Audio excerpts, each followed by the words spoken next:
నిన్న 4 రోజుల కింద జరిగిన సంఘటన గురించి మరి మీకు అందరికీ తెలిసిన విషయమే. కలెక్టర్ గారు వెళ్ళి వాళ్ళ అభిప్రాయాలు మీరు భూములు ఇస్తుర్రా లేదా అని తెలుసుకోనికి అధికారులు అక్కడికి వెళ్తే మరి కిరాయి గుండెలతోటి మరి ఈ రకంగా అధికారుల మీద దౌర్జన్యం చేస్తే అది ఎంత మటుకు మంచిది అనేది కూడా నేను సభముఖంగా మీకు తెలియపరుస్తున్నాను. మరి ముఖ్యంగా ఈయన ఏదో మరి కేటీఆర్ గాని హరీష్ రావు గారు గాని ఇంకా వారి నాయకులు గాని మీరు 10 సంవత్సరాలలో ఒక్క ఇండస్ట్రీలు కూడా ఎక్కడ కూడా తేలేదు పెట్టలేదు. ఇక ఏ రకంగా కూడా మీరు భూములన్నీ చేంజ్ చేసుకొని భూములు వేరే వేరే పేర్లలోకి వెళ్ళి మరి ఏ రకంగా మోసం చేసిన సంగతి కూడా మీడియా సోదరులు అందరూ కూడా దాన్ని తెలిసిన విషయమే.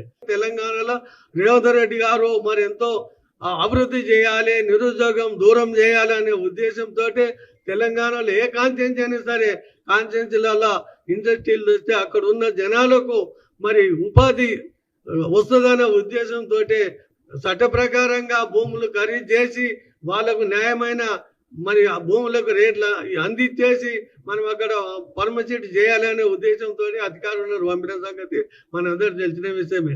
ఇది ఏంటంటే ప్రతి జాగాలో కూడా అడ్డం వచ్చేసి రెచ్చగొట్టి మరి పని కాకుండా చూసుడే ఇలా పని కానీ మరి 10 సంవత్సరాలు రాజకీయంలో మరి ముఖ్యమంత్రిగా మంత్రులుగా ఉండి కాంగ్రెస్ ప్రభుత్వం వచ్చినాక వాళ్ళకు రాత్రి కానీ పగలు కానీ నిద్ర పడతలేదు.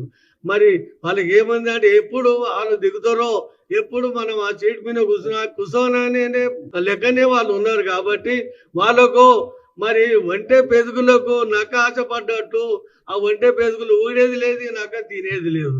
అయ్యా 5 సంవత్సరాలు రేవంత్ రెడ్డి గారు ముఖ్యమంత్రిగా ఎవరితోని దించే సత్తా ఎవరితోని లేదు, మీతోని కాదు. ఈ 5 సంవత్సరాలు కాదు, మళ్ళీ నెక్స్ట్ వచ్చే 5 సంవత్సరాలు కూడా రేవంత్ రెడ్డి గారు ముఖ్యమంత్రిగా ఖచ్చితంగా ఉంటాడని కూడా ఇదొకటి బీఆర్ఎస్ వాళ్ళకు కూడా ఖచ్చితంగా ఇది చెప్పగలుగుతున్నా. మీరు ఎన్ని నాటకాలు వేసినా ఎన్ని ఆటంకాలు పెట్టినా ఏం చేసినా 5 సంవత్సరాలు నువ్వేం పిక్కుంటావో రేవంత్ రెడ్డి గారు పిక్కో చూద్దాం మేము కూడా.